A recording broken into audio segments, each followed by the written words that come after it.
You asked, and I answered.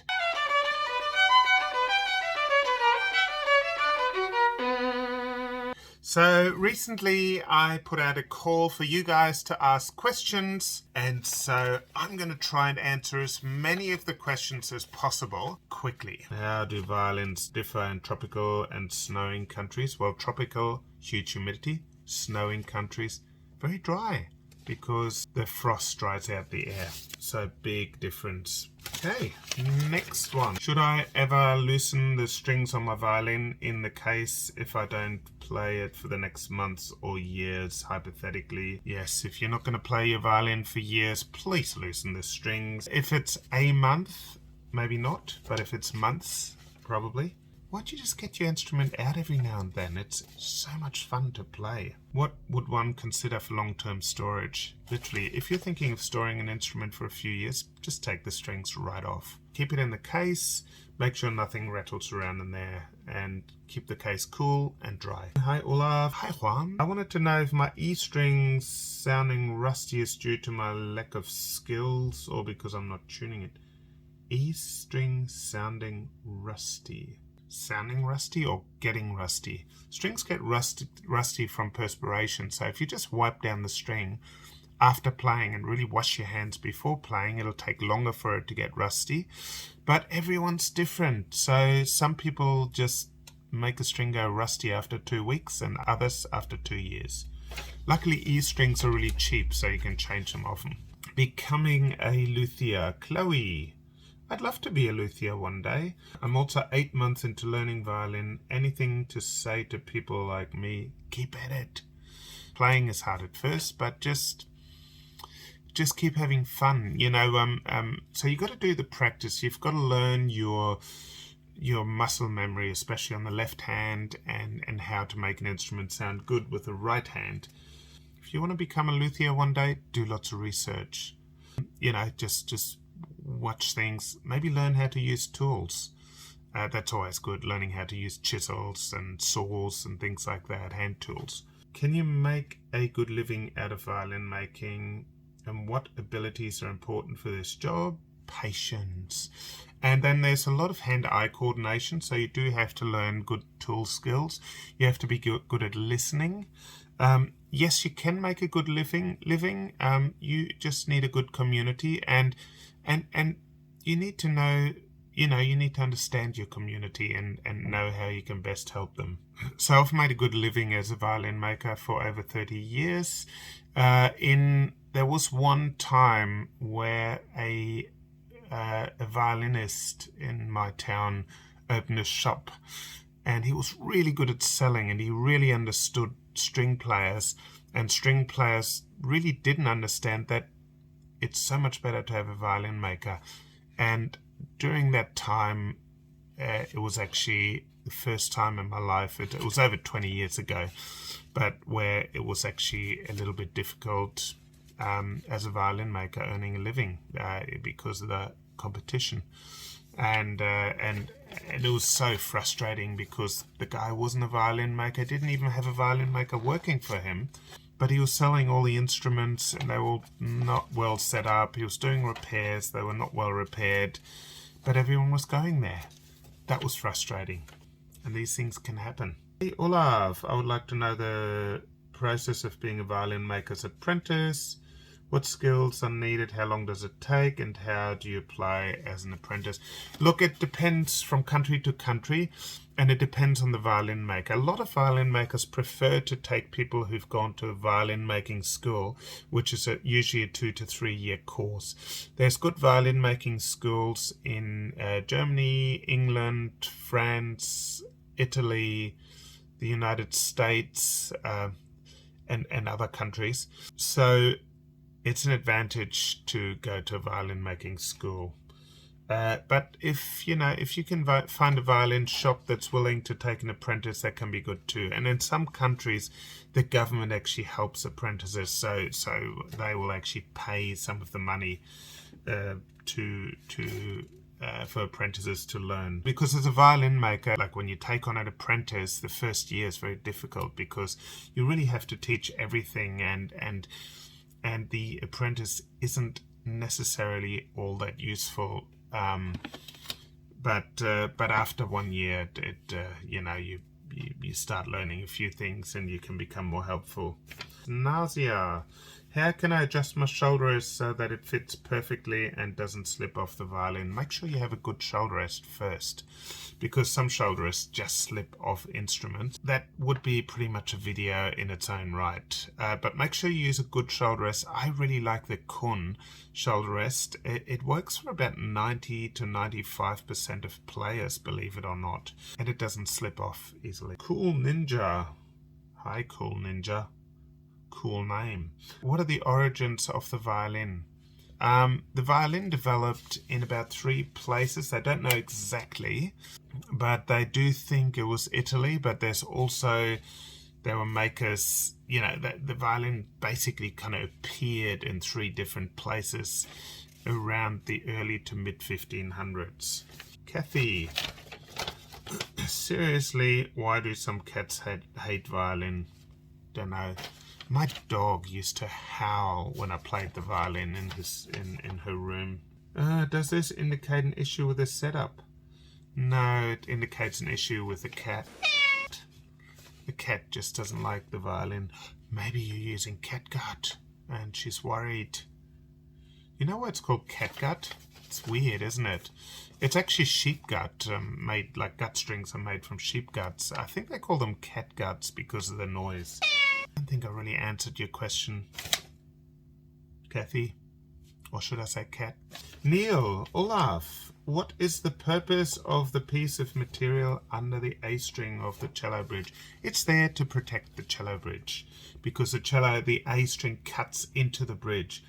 And so some people remove it. Yep, that's fine. It'll just cut into the bridge. Some people put some vellum on the bridge as well to protect the bridge. That works as well. Do you work much with violas? Not really. Actually, I do. I think maybe, what would it be? Maybe 10%. I think, yeah, maybe 1 in 10 of the instruments that I do. But I do work with violas, and I like violas. Do you have a favorite smell that relates to your work? Look, some of the resins I use just smell so nice. And some people, I use a couple of special resins from Indonesia that in my polish, and it just smells so beautiful. And my whole shop smells after I finish polishing an instrument. My hands smell, the instrument smell, and my clients really love that smell when the instrument comes back. Luna, hi Olaf, what are your thoughts about synthetic bow hair? I don't know enough about it. I was talking to Nemanja Radulovic a while ago, and he was saying that he changed over to synthetic bow hair. And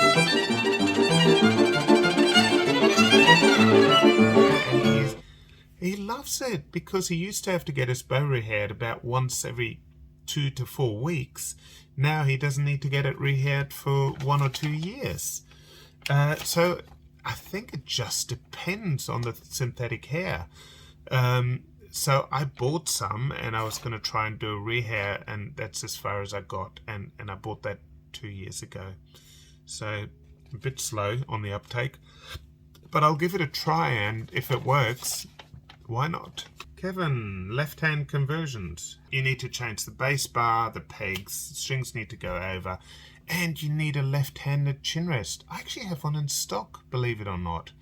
I do have a couple of clients that are left-handed players, and I have one violin that I had specially made to convert. I just had them not put the bass bar in at all, so I still got to put a bass bar in it, which is a bit frustrating. Not too excited about doing that. So this is going to be Olaf from the future answering. So what is the difference between a student instrument and a professional instrument? A beginner instrument is all about cutting cost. So they try and make beginner instruments as cheaply as possible. So they first started making beginner instruments in the late 1700s, early 1800s in Germany. After the Industrial Revolution, there was suddenly a large middle class, and a lot of people wanted to start learning to play violin as well. So it became quite popular.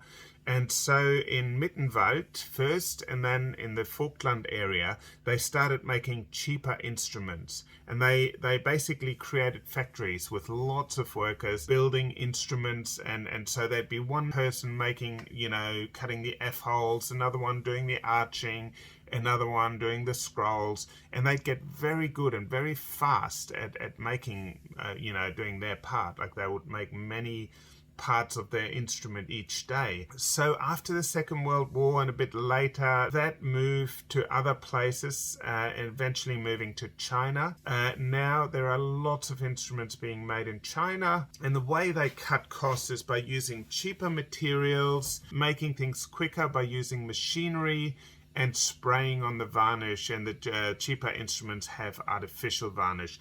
Some instruments are even just pressed together using plywood, and then the purfling is actually drawn on. If you're wondering how they do that, or how that happened, look at my $100 violin video. Like I bought a $100 violin. It's really interesting. It'll tell you a lot more about how far they will go to cut corners. And for me, that's too far, because those instruments are almost unplayable, and they should be toys. But beginner instruments use much lesser quality timbers. They've been made by lots of people, and are a lot cheaper. Now here's an instrument. This instrument's actually that I'm working on, and it's going to feature in one of my videos, is a Hopf violin.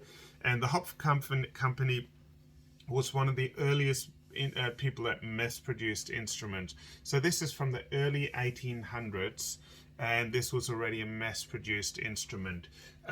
These days, there's the $100 VSO, and the $100 VSO was made from plywood. I don't have it here to show you, but just look up the video.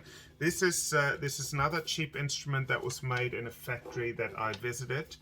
These guys were making 200 instruments per day with 40 people. And it looks okay, but it's an artificial varnish, and there's a lot of things that need improving. It's probably a $300 violin when it's finished, which is remarkable how they can build them so cheaply. But they do cut a lot of corners, and a lot of them they leave the plates way too thick, so you end up with a terrible sound. Now, master-made instruments are handmade by one master, and so that's where the difference is. So it is a handmade instrument made by one master, like my new violin, which is currently out. I've just lent it to someone. This is a French master instrument from the early 1700s, and it was made either by one maker or a maker with their apprentices. And those instruments are on a totally different price class. A lot of them are over $15,000 versus the cheaper instruments that are under $1,000.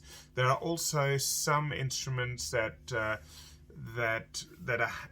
handmade by more people, but they use better materials and better quality workmanship. So and those instruments can be between $1,000 and $8,000. A lot of the German mass-produced instruments now use a fair bit of machinery to try and keep the costs low,